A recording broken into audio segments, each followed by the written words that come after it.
My next guest is the leading sex coach, Darshana Avila. You may have caught Darshana on Goop's Sex and Love on Netflix. Today we go deep on erotic wholeness, what I would call sexual authenticity, and how to really make the most of sexual encounters with another person. This is good shit. Hi, Avila. Welcome to Sex Psychic Psychedelics. Thank you so much, Jane. Glad to be here. Yeah, it's wonderful to have you. And I'm so excited to talk about erotic wholeness. Since I've been reading your materials, this phrase has just been like jumping out at me. So let's start here. Yeah. What is erotic wholeness? Yeah. Well, so I guess for starters, let's take it word by word. Erotic for me, and this is not original thought, but certainly a message that many of us have not gotten. It's more about our life force, our vitality. So it includes our sexuality, but it is also inclusive of what it is to be creative, to be sensual, our emotions, our activism, our passion. And so it's a more all-encompassing way of understanding the things that really get us going in life, right? And I started out, very, very focused on sex and intimacy when I was early days of being a coach and a guide. And while that's still what a lot of people seek me out for, the way to really expand and open up in the realm of sexuality is to understand yourself as an erotic being and include all those other facets of yourself so that it's not just compartmentalized. And wholeness is a nod to the fact that I don't know anybody who's walking around modern day human, particularly in Western culture, that talking about compartmentalization doesn't have pieces of themselves that they have cordoned off, said, no, this is not acceptable. I am not that way.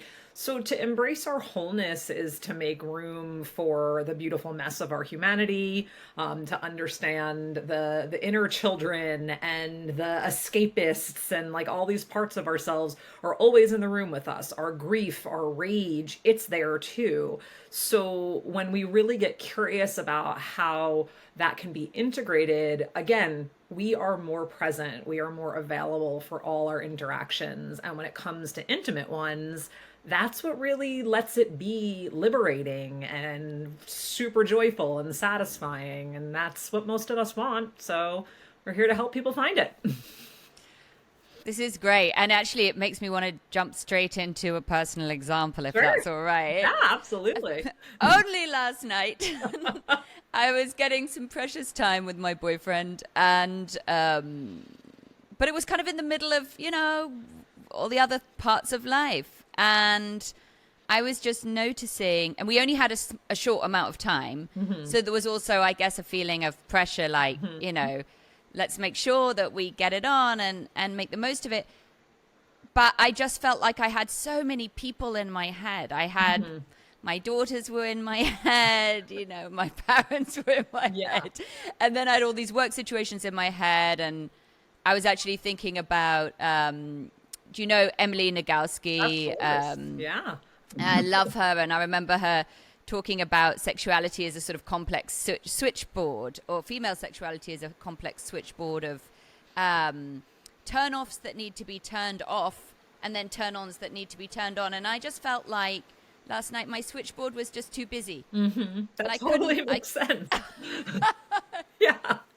Yeah, and so it's like, if you were my client, right? Like let's yes. Like if we were talking about that in a session space, like let's just go for it. So for starters, this idea of we only have a limited time and we want to make sure we get it on. Okay. Yeah. So from the get-go, if that's the either implicit or explicit vibe between you and your boyfriend, that's a lot of pressure. And we don't tend to do very well with pressure on us when it comes to opening ourselves up to intimacy. It's actually the least helpful thing in the world when it comes to sex. So I really would invite and encourage lowering the expectations on what happens when you and your boyfriend get together. And in lowering the expectation, you also get to expand the scope of possibility. It can be around connection and intimacy of so many sorts. That might include intercourse, that might include orgasms, but it doesn't have to. And if the culture of your relationship, and that's something to really think about, that like anytime we are in a relationship with someone, we romantic, platonic, whatever the case may be, we are creating a culture of what we normalize with between us and this other person or this group of people. So if the culture there is, hey, we really celebrate focused, present intimacy with each other in all its forms. It's just as valuable to trade some sensual massage and have a good makeout. That can be just as satisfying as having mind-blowing, swinging from the chandelier orgasms. Not that those are your only options, I like them. right? So when the pressure is off and the expectations are lowered, there's more room for creativity, there's more room for exploration, there's more room for parts of us that might just want, and I want to take the word just out of that sentence, parts of us that want affection, parts of us that want nurturance, parts of us that want the real present focus of being with another, things that might not have anything to do with sex, even though they can be part of sex, right? We can make those just as meaningful and just as valuable in our relationships if that's what we choose. Well, I love all these options, but I'm kind of getting FOMO as I hear about this because I want to do all these things. If I had that hour back last night, I would be like, I want to do the massage, I want to make out, I want to talk, I'm lucky, right? I found someone I want to really engage with on multiple levels. So this may sound ridiculous as a question, but like, how do you choose? How do you create that container, that conversation? How do you just take a bite-sized piece and let it be enough? Big existential question in a way. So if you only have an hour, I mean, if that's the fact of your reality on any given day, for starters, just know you're not going to be able to do everything, and you might have to deal with some FOMO. And that speaks to something that is really important in relationship. One of the most valuable skills any of us can cultivate is to really learn how to deal with disappointment in a good way. Disappointment derails so much in relationship when we don't know how to be with it, right? And you're like, yeah, that happens to me. So whether it's that we are afraid of disappointing another person, and so we trespass against ourselves, we override our boundaries, our preferences, we overextend ourselves, whatever it might be. Or if we're the one who's feeling disappointed, if we get super bent out of shape when that happens, and then we're like, screw it, I'm just shutting everything down. Those are not ideal scenarios to be in. A mature adult who's done their work, and this is no judgment, no shade at anybody who doesn't feel like this is them. I'm just simply holding it up as an example. A sign of real maturity and health in our relationships is to be able to say, yeah, you know what? I'm disappointed. We only have an hour tonight, and there are so many things that I would love to do. Let's pick one thing we each really want to prioritize and figure out how those can happen. So, just riffing, it's like if the thing that you really wanted was the sensual massage, and the thing that your partner really wanted was the hot makeout, those two things can absolutely happen inside of an hour, and they could weave together beautifully. And if the hour is all you really, really have, then put some boundaries around it by saying, great, and we're not going to focus on each other's genitals, or we're only going to use hands, not mouths, not genital to genital. And here's the other thing there. As adults, once we kind of get on that escalator of, okay, we're having sex, which means we're having intercourse or some kind of genitally focused activity, once we do that, we tend to have a built-in expectation, which, as I said, those can be dangerous. We have an expectation that our sex always has to include that. It becomes hierarchical, like that's the most important thing in the world. And so we stop doing other things because we don't really believe we have permission. But if you remember back to maybe your adolescent years before you were having intercourse, before you were having genitally focused experiences, and remember what it was like to get like into a hot and heavy kissing session, or just touching upper bodies, and to feel like, ooh, I'm hungry for more, but no, we're not going to go there. Sometimes putting a limit on our activity can actually be a huge aphrodisiac. It builds anticipation, it adds an element of mystery, it gets us hungry in a good way. So if you hold it off for one evening, by the time you come back together the next day or the next date or whatever it is, you're raring to go. and that's a really fun energy to get to play with. I agree. I think it's incredibly hot, and I liked. Actually, I was reading as well that you don't like calling it foreplay. It's all sex. Yeah. And I totally agree with that. But what comes to mind to me is there's something about fucking that is desirable in its animalistic quality. So when I think about sometimes wanting that, it's not that I find it necessarily more sexy than the other bits. It's actually a little bit more about wanting to get into the animal.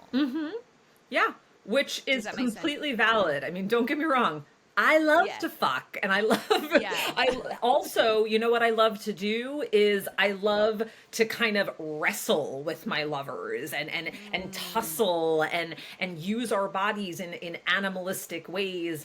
This is another piece where, like, again, oftentimes we are orienting to our lovers and our partners with, we use our hands, we use our mouths, we use our genitals.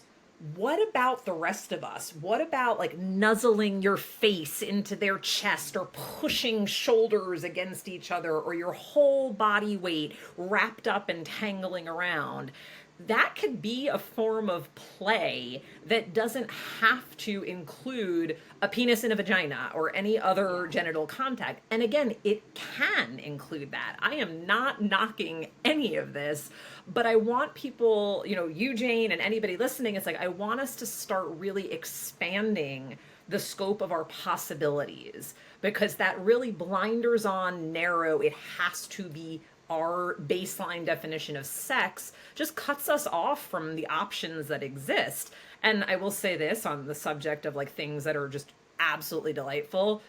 Coconut oil and the sliding around wrestling with somebody that you're into, one of the sexiest things that you can do as far as I'm concerned. It is a favorite pastime of mine. You do have to make sure you're going to contain the oily mess, but it's like... Yeah, I'm already thinking about that. Yeah, like, okay, inflatable pools work well for that. Having lots of blankets down that you don't care about ruining. But again, it's like there's then novelty, there's whimsy, there's primality in that. So you can bring in the energies, like you said, like I want to be in that animalism. Like you can bring that into other experiences too. Fuck all you want to fuck, but also think about what else would be fun. What would be stimulating? What would get us laughing together, panting together, whatever the experiences that you want to have. I love this. It's really making me want to have a mud room, oil room, sex room, animal room. I mean, I just don't have enough rooms in my house. No, I love it. It's so good. And just to be able to, do things naked together that aren't necessarily having sex. Right? Just to be naked is really nice. But I guess people are designed a bit differently. Like I've always been a bit of a nudist. Like I like that. I grew up in the countryside, and there were spaces we could just take off our clothes and be out in the fields in nature. In England in the summer. Not necessarily in the winter. But I guess people are different, and everyone's raised differently. I'm curious how you came to this. Were you always kind of sexually liberated, or like what's your story? I would say yes, and I was always precocious. I grew up in a household where my parents were like reformed hippies by the time I came around. So it wasn't necessarily like running around naked with flowers in our hair all the time, but there wasn't much shaming around sexuality, and I was never told it was wrong or bad for me to explore my sexuality. So when I began to do that as a young person, I didn't necessarily feel like I had to hide it. Certain things, of course, you keep from your parents regardless. But I also remember going straight to my parents the first time I had penis and vagina intercourse and saying, hey, this happened. I think maybe I should probably go to a gynecologist. Like, is that what we're supposed to do now? And there, and so that was the culture in my family around that. And I got to this work though, because really it was an offshoot of two different things going on in my life at the same time. My spirituality was really blossoming, awakening, and I was feeling so enlivened by that. And I was newly divorced in my late 20s, and I started dating and I started fucking and I started having different sexual experiences than I had been having for many, many years in a monogamous relationship. And all of a sudden I was like, oh my gosh, like there's so much out here that I didn't know. You know what I mean? Like, it's like we are the limitations of our experience often leave us not knowing that there is more possibility out there. So with the sexuality and the spirituality things both really blossoming in my life, naturally for me was the question, could these things weave together? Could I have more integration instead of compartmentalization? You noticing a theme here? Like I'm all for the wholeness. Like, The wholeness. And that set me off on a path of personal exploration and inquiry that eventually led me to jump ship on a corporate career and set down this path, that has led me to the work that I do now. And the next, probably more significant chapter in that journey was the overly spiritualized sexual explorations. I started noticing that a lot of harm was being done in workshops, trainings, retreats, in the name of neo-tantra practices and so on and so forth. There was a lot. Let's slow down with this. This is very interesting to me, but I want to make sure I'm tracking exactly what you're saying. You're saying they're like overly spiritualized sexual practices? Yeah, like there are communities, movements, ways that you could get educated and rack up experiences that let's put them under the heading of sacred sexuality or neo-tantra. And as I was exploring that for myself, I started noticing that there were a lot of really unsavory and outright abusive power dynamics going on. And a lot of people were getting very traumatized or re-traumatized in these containers that are supposedly all about, liberation and love. And so I made a very clear decision within myself to make my body of work trauma informed and to distance myself from the overly spiritualized work. Don't get me wrong, as far as I go, there is nothing more sacred than our sex, and the work that I do now, even though I present things in a very secular way, this is me walking my spiritual path personally. But I have gone on to really educate myself and create a toolkit, if you will, that has a heavy focus on how we navigate and mitigate trauma, that is very much a social justice oriented and informed practice, so that we're looking at whether it's gender dynamics, whether it's race, whether it's any of the other imbalances of power that are so woven into the dominant culture we all live in. Really having a framework that includes all of that is essential to healing and is essential to having significant transformation. Whether someone has a known trauma experience in their history or not, if you were born female and raised as a girl, acculturated as a girl, or walking the world as a woman, we're existing in cultures where misogyny and patriarchy are very well alive and thriving, where we get messages that our sexuality is something that effectively belongs to another person, that we are there as an object of somebody else's pleasure.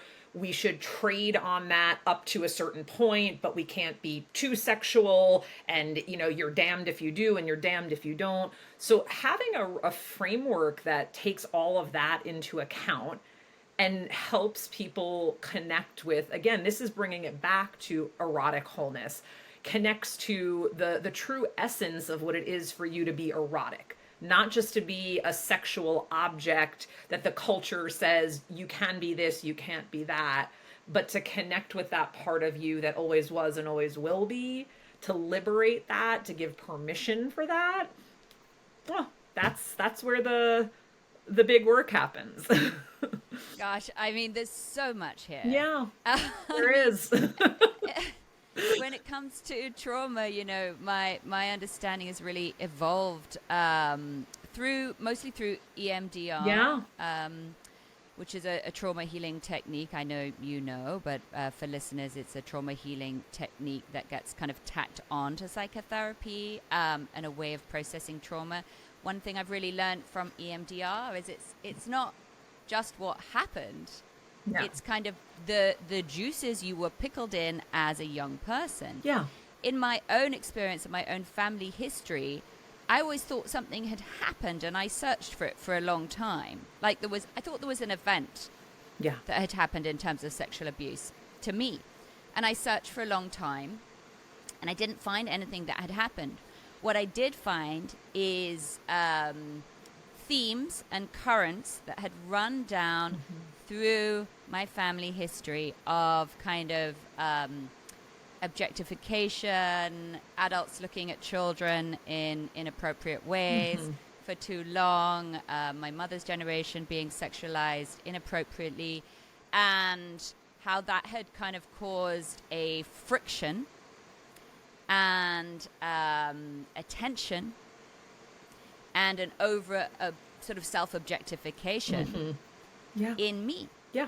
And it was a funny thing. It was a hard thing because I was so persistent. I made some progress in finding it. But I don't expect everyone to, not everyone's a therapist. Not everyone's so kind of obsessively interested in trauma, in history, and in psychology, and in spirituality. What I want to share is that it exists on so many different levels. Yes. Some of them are really subtle.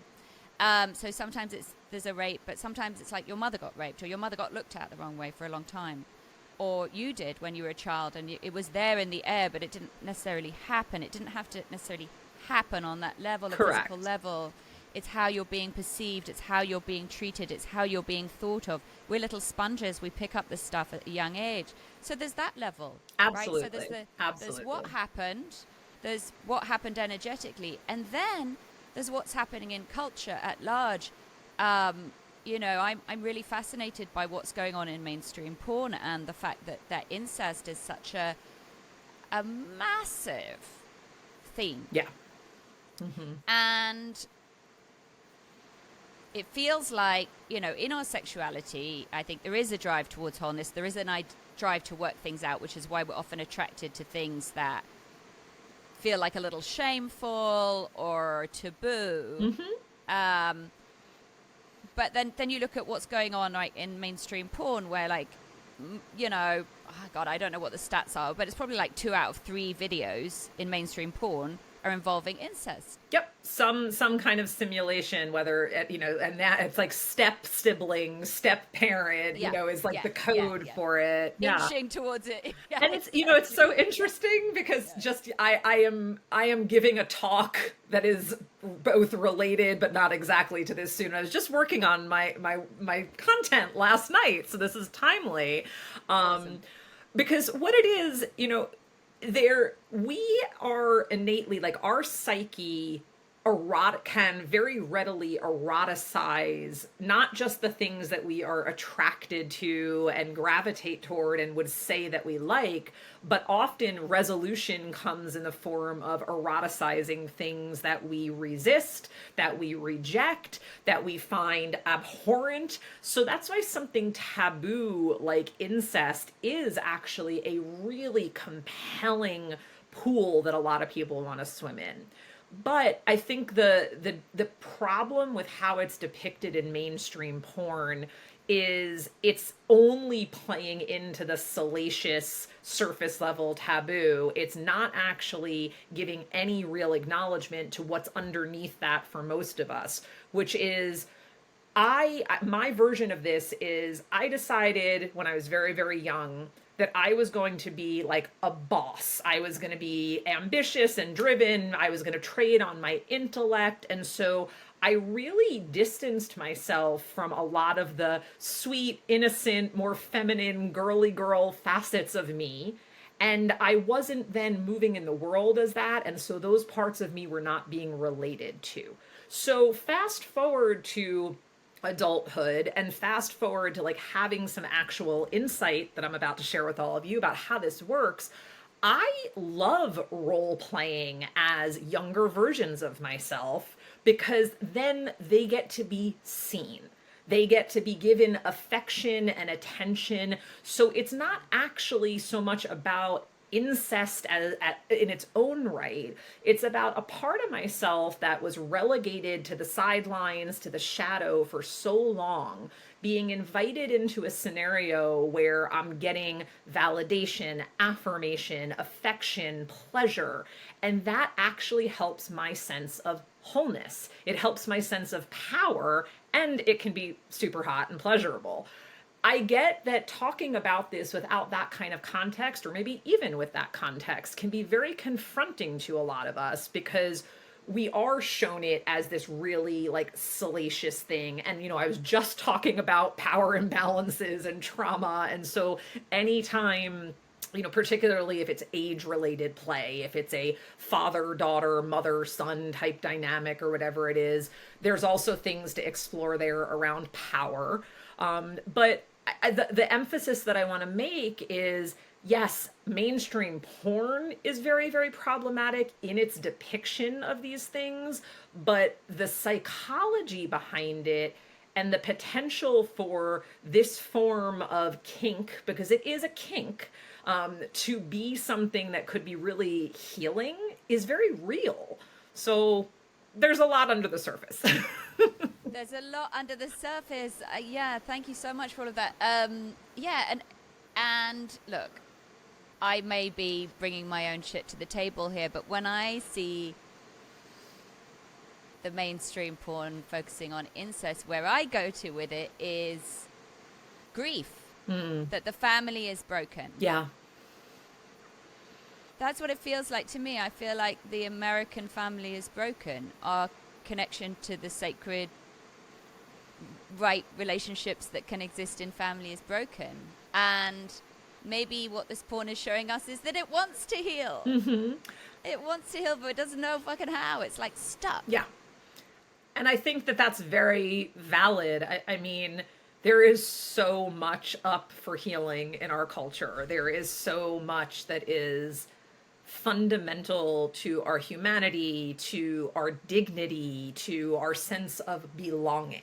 And when I say our sense of belonging, I mean the fact that whether or not anybody listening would use this language, most of us are walking through life feeling like we fundamentally don't belong. There is an unsafety, there is a lack of true connection and community, whether that is a sense of place, really feeling connected to land and landscape and ecosystem, whether that's a sense of connection in your blood bonded family relationships or wider circles of community, and then to life. Really, on like that very broad esoteric level, the way modern humans are living, most of us are feeling so much disconnect, disbelonging, and then all of the anxiety and the fear that comes along with that. For some of us, it's very obvious, right? We walk around and we would, if asked, we would say, yeah, I feel anxious, I feel shitty, whatever your words might be. Others of us have completely numbed ourselves to that, you know, disconnected from it as a survival strategy. And nobody's wrong or right there. It's to say that, to your point, yeah, there is a lot that is broken. So here is an example of some people's attempt to to like kind of like, it's almost like waving a distress signal is how, you know, like something's not okay over here, and let me like create this imagery to show you that. Like I do think there's merit to that perspective. Yeah, for sure. Yeah. Thank you for saying distress signal. I think that's spot on. Yeah. Actually. I do. Yeah. So I guess we've got all of these different layers to understanding sex, and we've got areas of, you know, deep sexual regression to look at in culture, and then we've also got these burgeoning fields like this. I don't know what you think of this app, field. Talking about burgeoning field. When I saw that, I was so moved and so encouraged, because I saw these people stepping into being honest about what they like sexually, you know, and just coming out of the box in all of these ways. So I was like, what an interesting moment that we have so much sexual expression on the one hand and so much repression on the other hand. And it's almost overwhelming. And so I suppose, back to my sense of overwhelm and FOMO about the whole thing.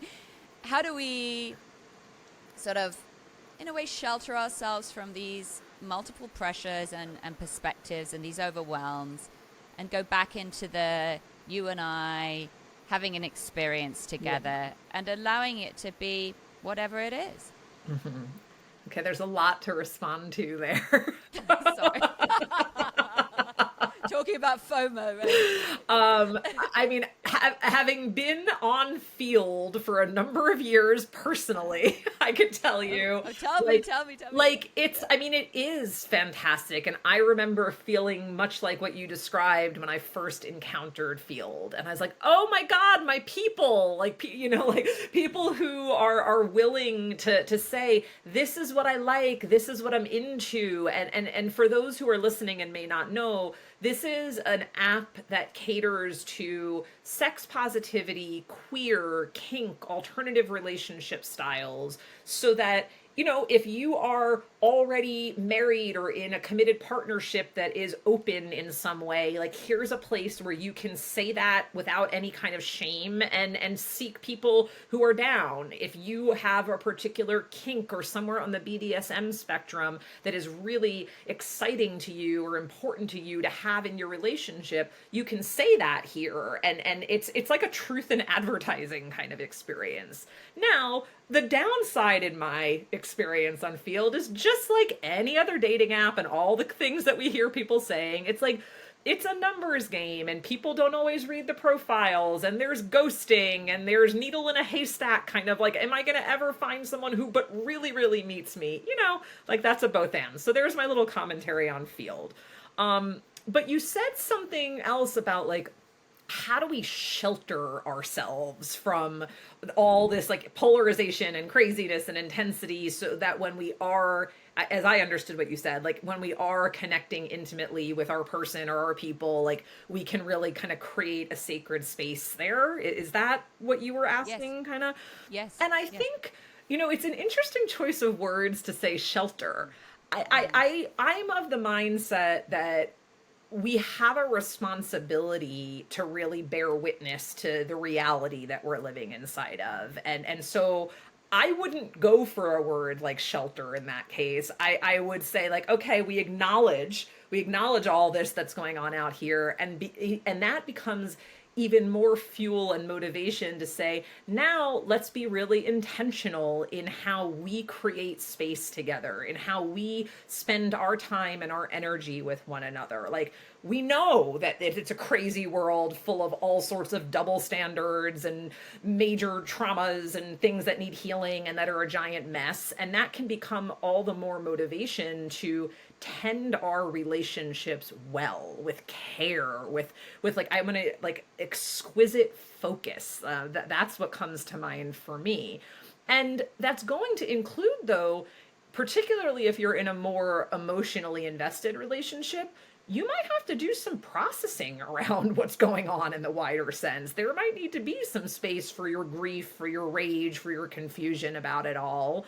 And that's when that can be held in a skillful container and met with compassion, again, that's just another way that more of your wholeness becomes welcomed in. You know, you don't have to pretend like you aren't impacted by these things. You also get to stand in a more empowered place of saying, and here's like the sanctuary space that we choose to create where we're not playing into that shit, where we're creating our own experience here now together. I don't know if that speaks exactly to what your question was, but that's what was coming up for me hearing you.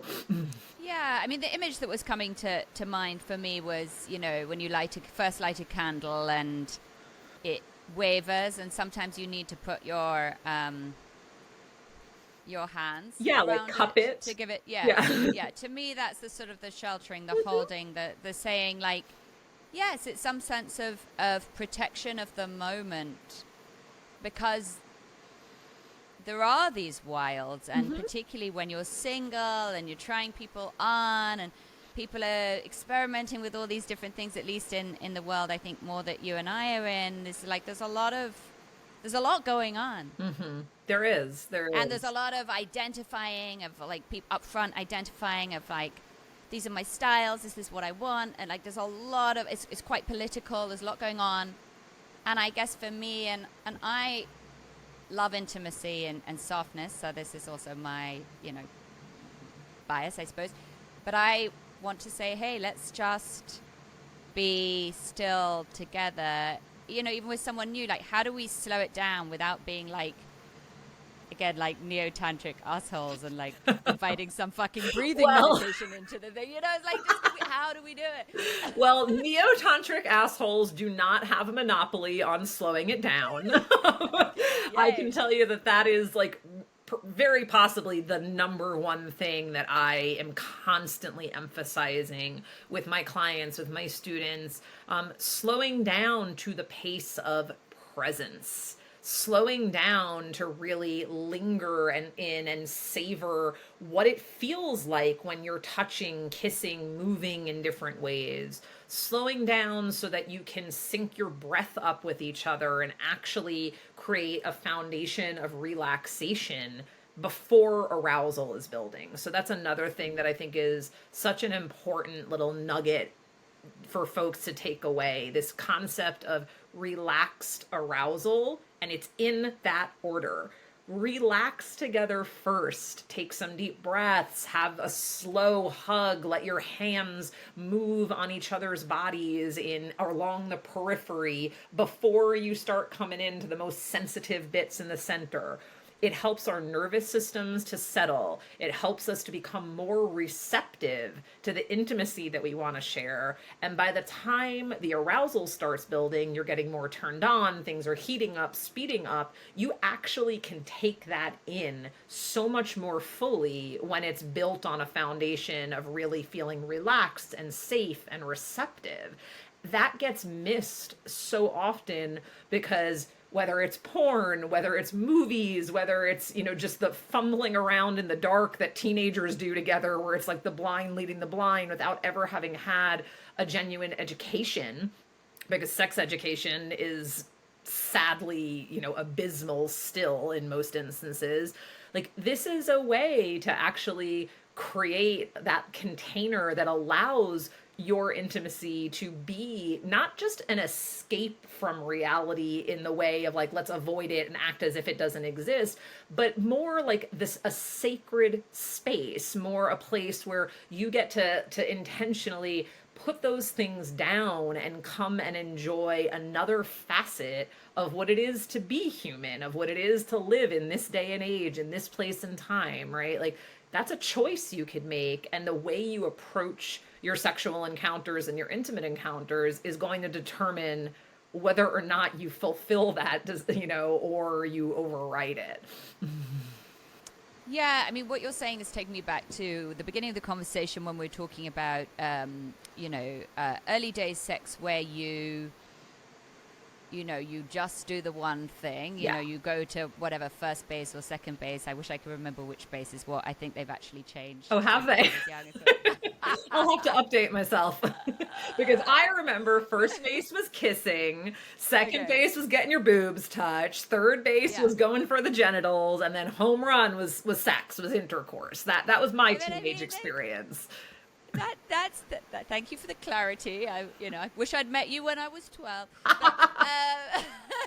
no, but I think there's something to it in terms of the sort of the adult iteration of Yeah. that. Yeah. You I mean, know, I see it all the time with couples that are well intended, might love each other and really want to connect. And it's just, I mean, it's sad to me. And I, not in a way of like, I pity people, but it's sad in that it breaks my hearts how many people are walking around wanting so badly to connect in more skillful ways, to have a more satisfying experience, and literally don't know how, like just don't know. And things that when I share them, when I suggest, when I say, hey, you might try it this way, it's like, oh, like that's the reaction often. I don't often get met with a lot of resistance. It's more people are like, why didn't I think of that? Like, these things are not rocket science. Like the idea of slowing things down, the idea of touching someone along the edges of their body before you go straight for pinching their nipples or flicking their clit or all these things, shoving your tongue down their throat. That is aggressive behavior. That is our nervous systems are going to immediately go, ooh, go, okay, I got to brace against this. I might have to fight against this if something is coming at my most sensitive parts without a preamble, without some warning, without establishing consent. You know, we brace. And so what ends up happening in particularly in relationships where there's a longer arc of being together and this is a pattern that's been established, this is where you hear people saying, I don't like sex, I don't want sex, you know, like thinking that they're completely disinterested in it, or saying I want it, you know, what, because the sex they've been having, the intimacy they've been experiencing has been incredibly limited and very unskilled.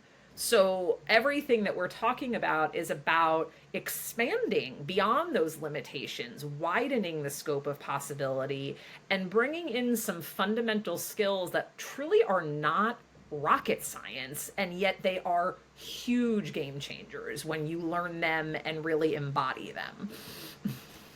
yeah, I think one of the blocks is people having a hard time communicating about it and actually asking for what they want. So if you're somebody who has a hard time saying or even knowing what they want sexually, what's the advice? Yeah, those two things go together. And this is probably Yeah. 75% of what I do with people that I work with in my private practice. You have a responsibility, first and foremost, to your own self intimacy, by which I mean you have to actually invest in investigating what you like, learning, exploring, and experimenting. And there are ways that you could do that you with you. You could do that with a partner. You could do that with a practitioner like me. There are options out there. Each of us has an opportunity and an obligation to have some baseline understanding of what feels good in our body and what doesn't. And particularly for women, we, again, this is back to what I said earlier, that the message we get implicitly and explicitly from a young age is the man knows. You know, I'm talking about a heteronormative dynamic, but it's like the man knows, the guy knows. So you show up to sex and he's supposed to know what to do and how to touch you, and his capacity to do it well says everything about how manly a man he is, and your capacity to open your body and have orgasms says everything about what kind of woman you are. And it's bullshit. It's utter bullshit. These are skills that can be taught, beginning with the self-intimacy piece, knowing something about the things that really do and do not do it for you. And then the communication skills are a huge part of that. Most of us do not know how to talk to each other. We don't know how to listen. We don't know how to reflect. We don't know how to make requests. And so really learning some basic fundamental communication skills, ideally non-violent communication skills, that's huge, both in terms of your sexual satisfaction, but honestly, that's one of those things that it will impact every aspect of your life for the better when you grow your confidence and your clarity in speaking clearly to your needs, your desires, your boundaries, all of these things. So whether it's the way you want your pussy stroked or the way you want your office managed or whatever aspect of life, your ability to clearly convey that is going to make such a difference. And it's going to help your relationships feel healthier and more satisfying. We're going to get out of the passive aggressive, resentful disappointment of like, you should magically know, and then mad when someone doesn't. It's like, well, did you give them any guidance? Did you give them any insight? Like, and often the answer to that question is no. No, exactly. So yeah, I like the idea of if you're, not as advanced as Darshana in communication, then maybe just giving yourself permission to make one request for something that could be even an experiment. Yeah, and I'm going to put in a plug here. I mean, because it's useful. I have an online course that is designed for couples, but honestly, it's great information whether you're currently in a partnership or not. It's a couple $100. It's the things that I'm talking about here. It actually takes you through the exercises that will get you practicing these very skills. So whether or not you can invest in working with a private practitioner like me, or you find a great therapist or a sex coach or whomever it is, there are ways to get educated. And I would encourage anyone who really cares about the health of their relationships and their satisfaction to commit to educating yourselves. There's really no excuse in this day and age. Like, there's so much information available to us, either for free. Thank you, internet. Thank you, YouTube. Thank you, audiobooks, podcasts, right? Like, we have so much available to us. And then depending upon what kind of investment you're in a position to make, you might spend $25 or a couple $100 or thousands of dollars, again, based upon what you can, what matters to you and what you can afford, to inform yourself. Get educated. There's no shame in not knowing. The shame is in not doing anything to change that once it's come to light that you've got a gap in your knowledge, right? So please learn. That's what I want to encourage folks to do. Learn. You're a good teacher. I can see that. Thank you. It's working. Good. Good. Well, one thing you were teaching me about online that I had such pleasure in was what I'm calling to myself kitchen kink, because you were I love that. you were showing how you don't have to buy it if you want to explore kink, that you don't have to buy an expensive flogger or any of the other contraptions, because I think it is quite expensive if you get the classy stuff, not shit on Amazon. But if you want to explore it, I think you had cut off some tassels for some. Yeah. I can't remember. Yeah, I know exactly what you're talking about. A YouTube video that I recorded, which is exploring like sensation play for anybody. Yes. Maybe we can give people the link to that. Yes. But the spirit behind it is, first of all, kink includes a lot. And so this was talking about one very specific subset of kink, which is sensation play. And that does not have to mean intense, painful sensations, but it could. It could also mean really delicious, sensual, light sensations, tickly sensations, scratching sensations, right? And what I was showing in that video is how much is probably laying around your house, and particularly in your kitchen, that you could play with, that you could experiment with. I mean, it's something as simple as a dinner fork. Honestly, a dinner fork grazed over somebody's skin is going to introduce a sensation that you're not likely to create with your hands. Pulling an ice cube out of the freezer and teasing somebody with a flush of temperature. What you referenced, Jane, is I had this throw pillow that came with these little tassels on the corner, and I just thought the tassels were ugly, but I loved the pillows, so I cut them off, and I was holding them in my hands. It's like, I'm going to put these in my toy bag. because these will feel lovely on somebody's skin. And I mean, that's literally what happened.